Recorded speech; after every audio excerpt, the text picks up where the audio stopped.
Shalom saudara yang dikasihi oleh Tuhan dimanapun saudara berada.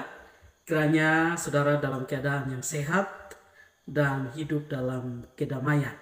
Saudara yang dikasihi oleh Tuhan, beberapa hari ini kita dikejutkan dengan peristiwa perang antara Hamas atau para pejuang kemerdekaan Palestina dengan negara Israel. Saudara, kita melihat bahwa balas membalas serangan pun dilakukan. Rudal dari kedua belah pihak silih berganti dijatuhkan. Dan korban jiwa semakin hari semakin bertambah banyak. Dan tentunya hal ini dapat menimbulkan reaksi panas dari berbagai negara. Ada yang mendukung Palestina, ada juga yang mendukung Israel. Bahkan ada yang mengutuk serangan ini dan meminta agar peperangan ini segera dihentikan karena dapat mengakibatkan korban jiwa yang cukup banyak. Nah, saudara yang dikasihi oleh Tuhan, sebenarnya konflik Israel dan Palestina bukan baru kali ini terjadi. Konflik Israel dan Palestina sudah terjadi sejak lama. Sudah dari dulu sampai sekarang. Dan salah satu faktor penyebab konflik adalah perebutan wilayah. Karena itu saudara yang dikasihi oleh Tuhan, dalam kesempatan yang baik ini saya akan memutar salah satu video tentang sejarah Israel yang benar yang disampaikan oleh Bapak Pendeta Ezra Solo. Kiranya melalui video ini saudara dapat memahami tentang sejarah Israel yang benar. Selamat menyaksikan. Ya, kalau mau bicara dari asal usulnya ya nenek moyang bangsa Israel itu kan Abraham atau Nabi Ibrahim. Ya, Abraham sendiri bukan orang Israel. Ingat ya, dia nenek moyang Israel tapi dia bukan orang Israel. Ya. Nah, Abraham ini kan menurut Alkitab dia berasal dari Ur Kasdim atau Mesopotamia. Itu ada di Irak sana. Jadi Abraham itu aslinya orang Irak.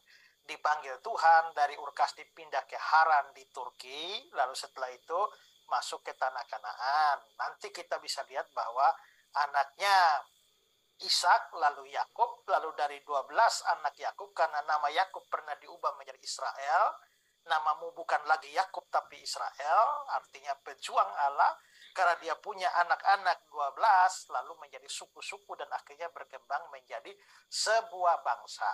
Ya, nah karena itu juga lah, maka kita bisa melihat asal-usulnya dari sana.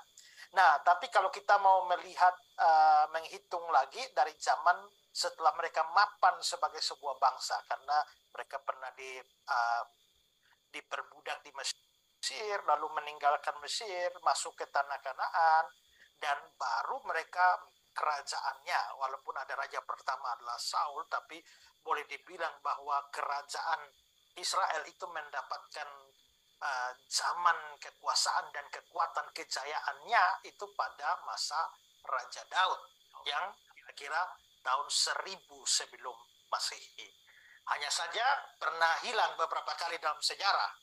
Ketika pengganti Daud, Salomo memerintah, tapi Salomo mati, lalu pecahlah menjadi dua kerajaan, satu kerajaan selatan, satu kerajaan utara.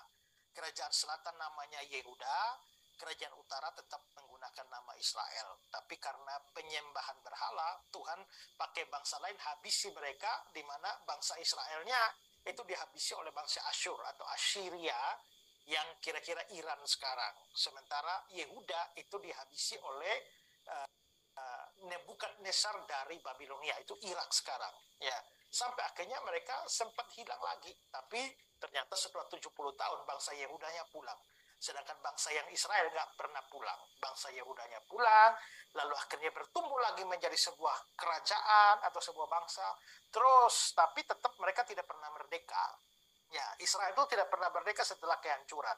Karena setelah hancur di bawah Babilonia, ya nanti belakangan Babilonia itu ditaklukkan oleh Raja Kores dari Media Persia, lalu Media Persia ditaklukkan lagi oleh Yunani. Setelah itu masa keemasan Yunani di bawah Alexander Agung selesai ketika Alexander Agung mati, ganti dengan 4 perwiranya atau 4 jenderalnya yang saling baku hantam satu sama lain, terutama Ptolemy dan Seleucus, ya, sampai akhirnya muncullah Romawi berkuasa, masuk zaman Perjanjian Baru, Romawi berkuasa. Jadi mereka tetap dikuasai oleh Romawi dan akhirnya mulai mau memberontak tahun 70 Masehi.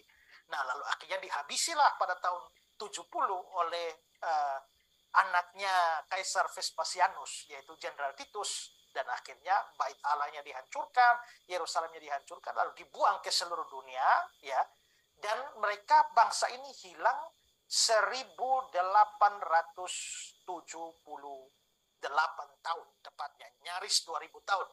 Karena mereka baru kembali eksis pada tahun 1948 sebagaimana negara Israel modern yang kita kenal sekarang ini. Jadi ini bangsa sudah sangat kuno, tapi ternyata pernah hilang dari sejarah beberapa kali, tapi secara ajaib, secara mujizat kembali eksis lagi di dalam sejarah. Ya, wah, ini menarik nih Pak. Kalau mereka hilang mulai dari tahun 70 tadi ya, tahun 70 Masehi, lalu di mana mereka selama 1878 tahun itu? Kemana saja? Gitu? Ya, mereka mengembara ke bangsa-bangsa lain, ya, mereka mengembara ke bangsa-bangsa lain, dan mereka akhirnya sudah menjadi warga negara dari bangsa lain, meskipun mereka tetap adalah orang Yahudi. Gitu. Nah, kita sedang ngobrolin tentang bangsa Israel, tapi Pak Esra bicara tentang Yahudi. Ini saya yakin banyak sahabat Ngobras juga mau kejelasan gitu. Apakah Israel sama dengan Yahudi? Pendapat Pak Esra? Tergantung kita melakukan pendekatan apa. Ya, karena gini loh, kalau kita tadi kan saya sudah singgung bahwa Israel kan dari 12 suku. Ya, anak-anaknya Yakub. Jadi sebelum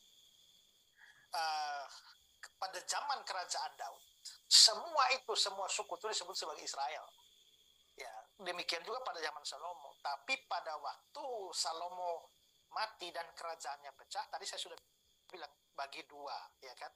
Kerajaan utara itu tetap memakai nama Israel dengan 10 suku. Ya. Sedangkan kerajaan selatan itu menggunakan nama Yehuda karena ada 2 suku di sana, yaitu Yehuda dan Benyamin. Biarpun Benyamin bergabung dengan Yehuda, tapi karena Yehuda lebih terkenal, sehingga akhirnya dia bernama Yehuda. Jadi pada masa perpecahan kerajaan, maka Yehuda bukan Israel, Israel bukan Yehuda. Ya. Jadi itu 2 kerajaan berbeda. Jadi kalau kita pada waktu zaman sebelum kerajaan pecah, kita ngomong Israel, maksudnya seluruh. Nah, tapi kalau sudah zaman pasca Salomo, ketika kita ngomong Israel, itu sudah lain, kerajaan utara. Maka orang-orang di Yerusalem itu bukan Israel. Mereka orang Yehuda. Nah, tapi setelah penawanan di Asyur terhadap kerajaan utara, 10 sukunya hilang. Nah, lalu penawanan di Babilonia terhadap bangsa Yehuda, nanti yang pulang ke tanah Israel itu hanya bangsa Yehuda. Maksudnya dari kerajaan Yehuda, termasuk adalah suku Benyamin dan juga orang Lewi yang belakangan juga ikut bergabung karena imam-imam Lewi ditolak ketika kerajaan utara jatuh pada penyembahan berhala. Ya, makanya pada waktu zaman Perjanjian Baru, biarpun dikatakan Israel, tapi sebenarnya tidak lagi menunjuk kepada keseluruhan suku. Karena itu Bapak lihat bahwa suku Ruben tidak pernah muncul lagi dalam Perjanjian Baru. Ya, suku Isakar, Sebulon itu tidak muncul lagi di dalam Perjanjian Baru. Paling-paling adalah suku Lewi, Yesus dari suku Yehuda, Paulus dari suku Benyamin, ya. Dengan sisa apa? Mungkin ada sisa-sisa suku Asher itu dari Hana itu ya. Nah, jadi kita bisa melihat bahwa memang pada masa Perjanjian Baru mereka sudah tidak lengkap lagi. Tidak lengkap lagi karena sebenarnya yang pulang dari peperangan cuma bangsa Yahudi. Nah, kenapa Yahudi? Yahudi itu dari nama Yehuda. Ya. Karena ini adalah kerajaan Yehuda yang pulang, maka mereka akhirnya dikenal dengan Yahudi. Jadi sebenarnya Yahudi itu adalah sebagian Israel. Ya. Nah, tapi dalam kenyataannya kita sudah bisa melihat bahwa dalam penggunaan yang lebih lanjut akhirnya ya sudah dianggap sama. Yahudi itu menunjuk kepada orang-orang Yahudi yang bernegara atau berkebangsaan Israel. Jadi mungkin kalau kita katakan sekarang bahwa kalau kita bicara negaranya, maka kita mengatakan Israel. Tapi kalau kita bicara suku bangsanya, maka kita bicara itu orang Yahudi. Israel lebih mengacu kepada kebangsaannya, sedangkan Yahudi menunjuk pada rasnya. Kira-kira begitu, Pak.